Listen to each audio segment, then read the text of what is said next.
Shortcut ট্রিকের মাধ্যমে মনে রাখতে পারি এই নামগুলা। দেখো আমরা কিভাবে চিন্তা করতে পারি। এই যে নামের শুরুতে কি আছে বলতো? নামের শুরুতে আছে পেয়ালা। আর পেয়ালাতে করে আমরা কি খাই? পেয়ালাতে করে আমরা নিশ্চয় চা খাই, তাই না?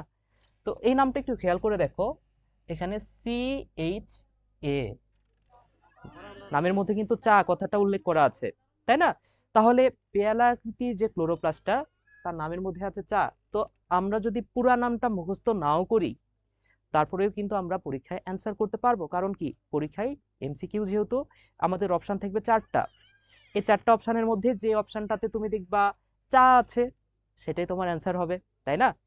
তাহলে আমরা আমরা একটু চুরিবিদ্যা অবলম্বন করব, আমরা শর্টকাট ট্রিকের মাধ্যমে অনেক কিছু শিখব।